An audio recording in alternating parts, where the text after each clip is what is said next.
So, all right, so what do you want to do? What do we do? All right, so we're going to do Hello today. It's a dynamic song. You guys ready for this? It's an easy one, right? Yeah, it's pretty easy. It's dynamic, but easy.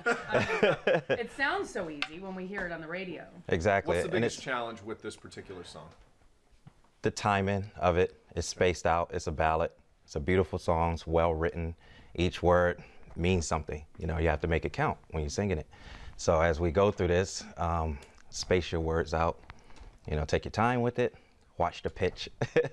You know. Could you explain what pitch is? Oh, okay. Okay. Notes, All right. All right. So you're gonna watch your bigger word, intonation. So your pitch, making sure that when you're singing the notes, like making sure that you're right on the pitch, it's in tune, it's lining up with the piano. And that's what makes this song really challenging, is it because it's a vocal and piano song. Obviously there's other production with it, but mostly the focus is on the vocal performance. So that's what sells the song and make it believable. Warm-up they can do before actually singing the song, like any sort of vocal warming up, because as news anchors we do little things anyway, but is there something they can do before singing a Like a big song like this? Yeah, you can always, you know, as you're in the key, you can possibly, because this is in a minor key, so we have. So you could actually sing that and just sing vocal. Yeah, sing the melody of or sing the scale, and you can warm up, because that's going to give you the range of where you're going to be.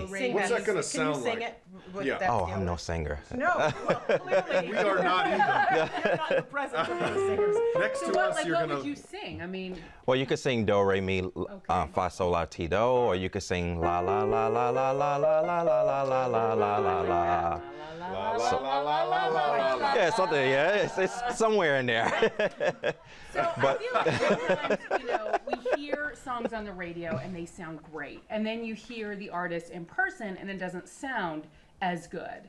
And we were wondering, you know, is that a lot of computer manipulation, you know, or what's going on? Why do people sound differently sometimes when you see them live? Well, it's depending on how it's engineered, but you know, with this song specifically, you're starting with a great artist. You know, a great artist that's, you know, there's a wonderful song, and it takes time to actually record these songs to get them right. So what we can do in the studio, we have opportunities to sing it over. So if something is a little flat or a little sharp, or the timing is incorrect, they can go back and re-record it to put it together for the final piece.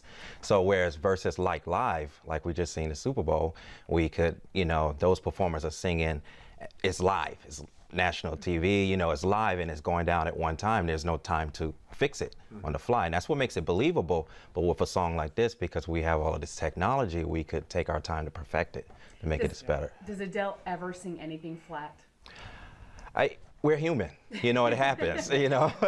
So we all sing flat, we sing sharp, it happens. But, you know, with listening to the song in rehearsal and practice, it becomes better and better, you know, each time. And that's what we're going to do today. What's your most important piece of advice for these two to just maybe even get through it? Okay, well, you know, since you guys are not selling the song, like for Adele, as she's singing the song, she will make it believable. And as a songwriter and as a piano player, that's what I like about production and songwriting, is when you have a beautiful song like this, you want to make it believable. You want to make the audience really, you know, connect with every single word to make it meaningful. Sell it. Just sell it. Yeah. Yes. So do you come in here all the time and work with people who are trying to sing?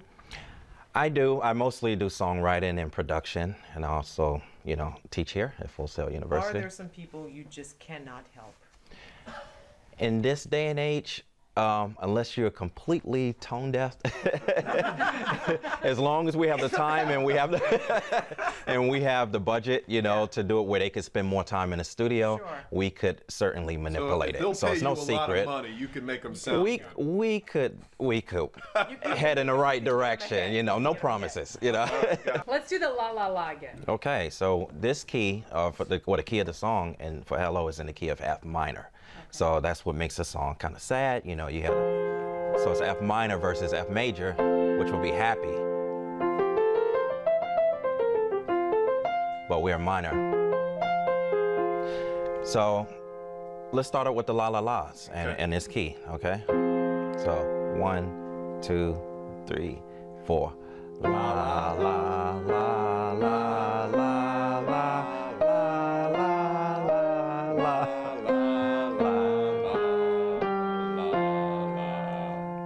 Okay, one extra note, but you're...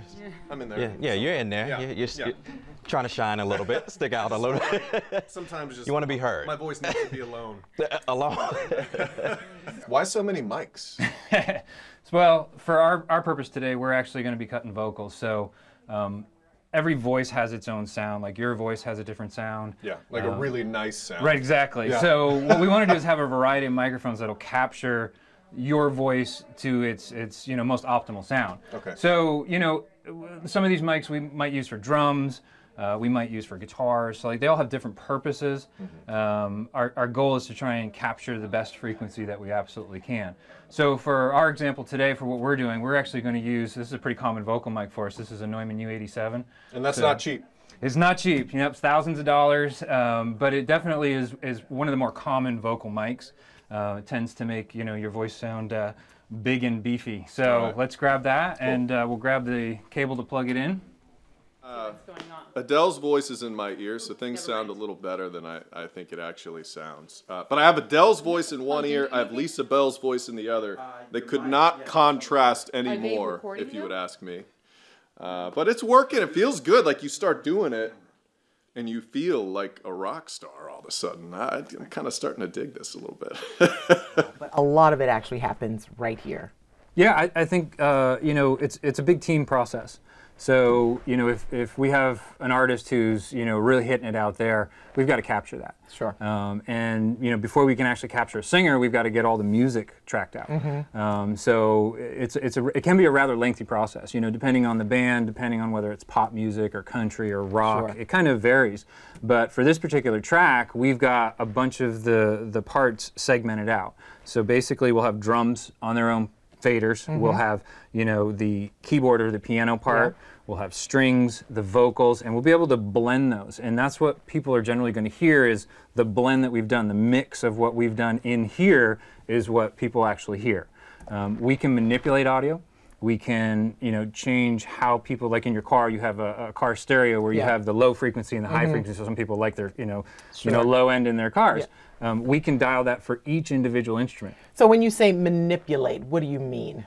I mean, we can take the frequencies, for example, like if I want the song to have a lot of kick drum, I can actually manipulate, change the frequency so that it has more low end in it. Okay. Less high end, more low end. Gotcha. I was thinking manipulation of the voices. We can do that as well. With the technology that we have at our hands now, I can change pitch, I can change timing, I can move things around. Ideally, we want the artist to do it. Sure. But if- sometimes that doesn't happen. Oh, absolutely. And there's a lot of times that even if it is a great vocal, maybe we have a great performance and there's just a couple little flaws and we may just go in and just do a little bit of, nip and tuck and that's pretty much it. And then, leave it alone. There's other times where we have to go in and do quite a bit of work. Yeah. It's a big misconception about the music industry that, I can have no talent and come in here and sing and we can fix everything. Sure. We still want it to have, have I mean, the you artist guys have some can talent. fix a lot. And I think it's when people are disappointed when they hear their favorite artist live as opposed to the CD they're playing in their car, they sound nothing alike. Yeah, well, look, production, I mean, there's so many options now, and artists want to spend as much time as they can to get it as perfect as they can. And when you're in that live environment, circumstances may dictate, Yeah. I mean, you may be sick that day, you may not, maybe the PA's not that good. I mean, Sure. there's all kinds of factors that fall into play why people sound differently than they do with their records. Okay. And so how do you think, I know this is going to be after Matt and Lisa have done their thing. So compared to when you first met them and they walked Sure, in, absolutely. what did you think when you heard them the first time? And be honest. Right. I mean, obviously they're not singers. I mean, they don't. This is not their day job. And that's kind of the old joke. Don't quit your day job. Yeah. They're going to be anchoring for a long They're time. going to be anchoring for a little while longer.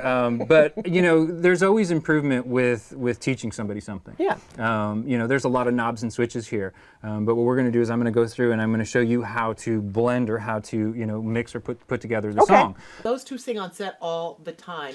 And I can't tell you, it's like, oh my God, every song Matt turns into a country song. When we first heard it, I think I was hearing Adele and my voice, right? Yeah. Yeah. And that sounded great. And then when they dropped Adele out, honestly, I thought I was going to sound better. And I know that there's been no manipulation of my voice.